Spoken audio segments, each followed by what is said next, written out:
2014లో నేను ఒక జాబ్లో జాయిన్ అయినా. ఓకే, కంపెనీ నేమ్ ఏంటి, అక్కడ మేనేజర్ ఎవరు అనేది నేను ఏం డిస్కస్ చేయట్లేదు ఇక్కడ. బట్ నాకు జరిగిన ఇన్సిడెంట్ మీతో నేను డిస్కషన్ చేద్దామని అనుకుంటున్నా. 2014లో నేను జాయిన్ అయ్యా. ఆల్మోస్ట్ 1 year అయిపోయింది. ఆల్మోస్ట్ కాదు, 1 year అయిపోయిన తర్వాత ఒకరోజు చాలా బిజీ ఉంది. ఆఫీస్ అంటేనే బిజీ ఉంటుంది, ఓకే, బట్ సమ్ టైమ్స్ చాలా బిజీగా ఉంటుంది. సో అట్లాంటి టైం అప్పుడు మనము మన ఎఫర్ట్స్ పెట్టాల్సి ఉంటుంది. యాక్చువల్గా చెప్పాలంటే నార్మల్ టైంలో కూడా మనం ఎఫర్ట్స్ పెడతాం, నేను కాదని చెప్పట్లేదు. బట్ ఒక్కొక్క టైంలో మాత్రము చాలా క్రిటికల్గా ఉండేటప్పుడు మనం ఇంకా ఎక్కువ ఎఫర్ట్స్ పెట్టాల్సి ఉంటుంది. బట్ నా పర్సనల్ ఒపీనియన్ ఏంటంటే, మనకి ఎప్పుడైనా బాగాలేకపోతే కంపెనీ మాత్రం అట్లా ఏం ఆలోచించదు. సింపుల్గా మనని రీప్లేస్ చేస్తుంది, లేదంటే నువ్వు రెస్పాండ్ అవ్వట్లేదు, కంపెనీ ఇప్పుడు చాలా ఇదిలో ఉంది, చాలా ప్రాబ్లంలో ఉంది, నువ్వు ఇది చేయట్లేదు, నువ్వు బెంచ్ మీద పెడతాము లేదా తీసేస్తాము అని ఏదో ఒకటి బెదిరిస్తుంది. సో నేను ఇప్పటికీ కూడా అదే కాన్సెప్ట్లో వర్క్ చేస్తాను. నేను ఎప్పుడు కంపెనీ ఎంత బిజీగా ఉన్నా కూడా నేను మాత్రం నా వర్క్ ఏంటో నేను చేసుకొని వెళ్ళిపోతాను. అండ్ అట్లానే ఫ్రెండ్షిప్స్ కూడా నేను చేయను ఆఫీస్లో ఉండే వాళ్ళతో. కొలీగ్స్ అంటే కొలీగ్స్ అంతే. ఇంకా స్టోరీలోకి వస్తే 2014 అయిపోయింది, 2015 అప్పటి వరకు కూడా నాకు ఏ చిన్న రిమార్క్ లేదు. ఒకరోజు సీరియస్గానే బిజీగా ఉంది. ఎంత బిజీ అని అంటే, ఉన్న స్టాఫ్ అందరం కూడా వర్క్ చేస్తున్నాం, అయినా కూడా లైక్ మేబీ అవర్స్ ఎక్స్టెండ్ అయ్యేలాగా ఉన్నాయన్నమాట. సో నాది ఫస్ట్ షిఫ్ట్ ఉండే, మార్నింగ్ వచ్చాను నేను.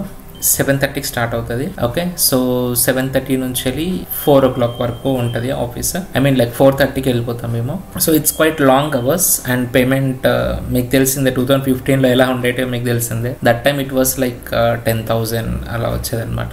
మార్నింగ్ నేను వచ్చాను, బట్ మార్నింగ్ నుంచి వెళ్ళి బిజీ ఉండడంతో మార్నింగ్ బ్రేక్ఫాస్ట్ అయితే స్కిప్ అయింది. సో కంపెనీలో ఉన్న ఒక్కరు కూడా నన్ను వచ్చి నువ్వు బ్రేక్ఫాస్ట్ చేసామని అడగలేదు. అఫ్ కోర్స్ చాలా మంది మిస్ అయినాయి, బట్ మీకు తెలుసు కదా, కంపెనీ అంటేనే ఒక చెస్ గేమ్ లాంటిది. ఎవడు ఎప్పుడు వెళ్ళి ఏం చేస్తాడో మనకు తెలియదు అనమాట.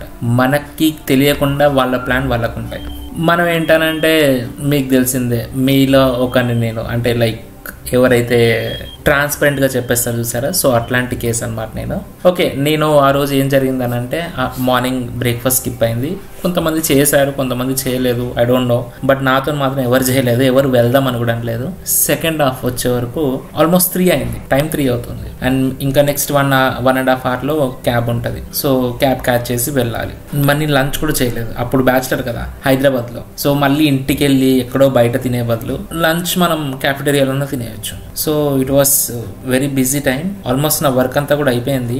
And they can manage it. నేను ఒక 1 hour లేకుండా కూడా వాళ్ళు మేనేజ్ చేయగలుగుతారు, ఎందుకంటే నేను అప్పుడు జూనియర్. సో సీనియర్స్కి ఎక్కువ వర్క్ ఉంటుంది. అంటే నేను ఎంత వర్క్ చేయాలో అంత వర్క్ చేశాను నేను. అండ్ ఎప్పుడైతే అరౌండ్ 3:20, 3:30 అయిందో అప్పుడు నేను లంచ్కి అయితే వెళ్ళడం జరిగింది. సో లంచ్కి వెళ్ళిన తర్వాత నేను లంచ్ చేస్తున్నాను, ఆల్మోస్ట్ మిడిల్లో ఉండగానే ఒక మేనేజర్ వచ్చాడు. తను నా మేనేజర్ కాదు, నేను రిపోర్టింగ్ చేసే కాదు, బట్ కామన్గా తను కూడా ఒక అసిస్టెంట్ మేనేజర్. తను వచ్చి గట్టిగా, నువ్వు ఇక్కడ తింటున్నావా, అక్కడ అంతా బిజీగా ఉంటే నువ్వు ఇక్కడ కూర్చొని, అరే నువ్వెందుకు వచ్చినావు బై క్యాంటీన్కి, ఫస్ట్ ఆఫ్ ఆల్ నువ్వెందుకు వచ్చినావు క్యాంటీన్కి, ఓకే నువ్వు తింటున్నావు ఈ టైంలో అంత బిజీ పెట్టుకొని అని చెప్పేసాను. నేను ఏం సైలెంట్గా ఉన్నా, నేను లంచ్ చేయలేదు మధ్యాహ్నం, నేను అందుకని ఇప్పుడు వచ్చానంటే, అయితే మాత్రం చాలా బిజీ ఉంది కదా, అర్థం చేసుకోవాలి కదా అని అన్నాడు. ఓకే సైలెంట్ అయిపోయినా, లంచ్ చేసిన.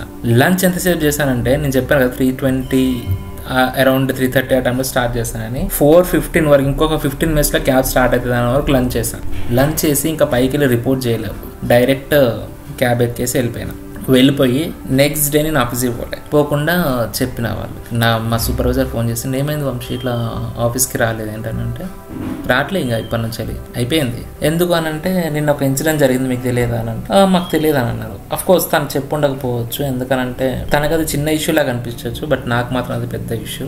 సో నేను రావట్లేదన్నా, ఇట్లా ఒక ఇన్సిడెంట్ జరిగింది, నేను లంచ్ చేస్తూ ఉంటే తను వచ్చి ఇట్లా అరిచాడు, నాకు మంచిగా అనిపించలేదు. ఎందుకనంటే మేము ఎన్నోసార్లు స్కిప్ చేసి మరీ మేము వర్క్ చేసినాము, ఒక్కసారి ఏదో నాకు ఆకలేసి వచ్చి తింటూ ఉంటే నువ్వు వచ్చి అరవడం ఎంత మాత్రం కరెక్ట్ అని చెప్పేసి నేను అన్నా. సరే నువ్వు రేపు రారా, ఈరోజు రాకపోయినా పర్లేదు, రేపు వచ్చా, రేపు ఒకసారి మాట్లాడదామని అన్నా. సో ఓకే, నెక్స్ట్ డే నేను ఆఫీస్కి వెళ్ళిన తర్వాత అన్న ఇంకా రాలే, మా సూపర్వైజర్ అన్న అని పిలిచేది. ఇంకొక ఏం వచ్చి అడిగిండు, ఏమైంది ఏమైంది అని చెప్పేసి అన్నాడు. సో ఇట్లా జరిగిందని అంటే తను కూడా కొంచెం రిగ్రెట్గా ఫీల్ అయ్యిండు. అరే నువ్వు తిన్నాక అంటా బాగుండేది, తను వచ్చి మిడిల్లో ఆపేసింది. నా ప్రాబ్లం కూడా అదే.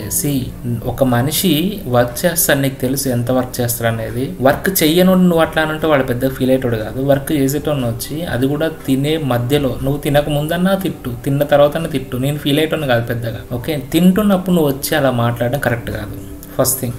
సెకండ్ థింగ్, మరి అంత బిజీ ఉన్నప్పుడు నువ్వు ఎందుకు క్యాంటీన్కి వచ్చినావు? నేను ఆ క్వశ్చన్ అడగలేదు, ఇది నా పర్సనల్ క్వశ్చన్. ఓకే, వాళ్ళు రియలైజ్ అయ్యారు. సో జరిగింది ఏంటని అతను కూడా అడిగినారు. ఇదే జరిగిందని చెప్పేసి అన్నాడు ఆయన కూడా. ఇదిగోండి నా రిజిగ్నేషన్ లెటర్ అని చెప్పేసి తీసి చేతిలో పెట్టేసిన. వాళ్ళు ఇంకొకసారి ఆలోచించు, మళ్ళీ ఇంకొక వేరే దగ్గర దొరకదు అని అంటే, ఎక్కడికి వెళ్ళి నన్ను జాయిన్ అవ్వమంటే చెప్పండి, నేను ఎక్కడికి వెళ్ళి జాయిన్ అవ్వగలుగుతా అన్నా. నేను అంతే ఒకటే మాట చెప్పేసిన సింపుల్గా.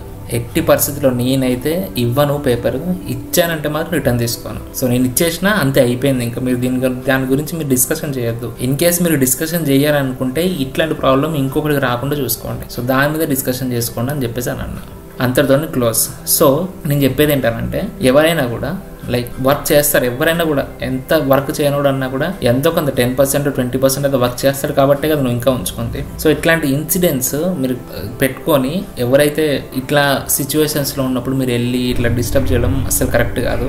నా పర్సనల్ ఒపీనియన్ అయితే అస్సలు కరెక్ట్ కాదు. అందుకని నేను అది జాబ్ అయితే వదిలేయడం జరిగింది కంప్లీట్గా. ఇంకా వాళ్ళ అతని ముఖం కూడా నేను చూడలే ఇంకెప్పుడు. మళ్ళీ ఇప్పటి వరకు కూడా తన కాంటాక్ట్లో లేడు. ఓకే, మిగతా వాళ్ళందరూ కాంటాక్ట్లో ఉన్నాను, బట్ తనకి నాకు అసలు యాక్చువల్ చెప్పాలంటే తను మా మేనేజరే కాదు, బట్ స్టిల్ నాకు నచ్చలే, అసలు ఆ ముఖమే నచ్చలే నాకు. సో ఇట్లా జరుగుతుంటాయి అన్నమాట ఆఫీస్లో. నేను మాత్రం చాలా స్ట్రేంజ్గా ఉంటాయి ఇట్లాంటి విషయంలో. నేను ఎప్పుడైనా చెప్తా, డైరెక్ట్ చెప్తా, నువ్వు నాకు ఇక్కడికి ఎందుకు వచ్చినావు అని అడిగితే మనీ కోసం వచ్చినానంట. నేను సింపుల్గా, నేను ఒకసారి మా సీనియర్ మేనేజర్లో కథ అడిగాను, ఎందుకు మరి ఆ కంపెనీ వదిలేసి ఇక్కడికి వచ్చిన, మనీ ఎక్కువ ఇస్తున్నారు, వచ్చేసిన పేమెంట్ అంతే, నా విండో వదిలేసిండు, అంతే అయిపోయింది. సో నాకు ఎప్పుడైనా అప్రెజెంట్ టైంలో కూడా అదే చెప్తా, అదే పాయింట్. నేను మనీ కోసం వచ్చిన, నాకు ఇస్తే నేను ఉంటా, లేకపోతే ఏమో చెప్పలేను, ఉండొచ్చు లేకపోతే లేకపోవచ్చు. అది నా పర్సనల్ ఒపీనియన్. సో ఎప్పుడైనా కూడా మీరు జాబ్ చేస్తున్నప్పుడు సెల్ఫ్ రెస్పెక్ట్ పోగొట్టుకోకండి, దొరుకుతాయి బిందాస్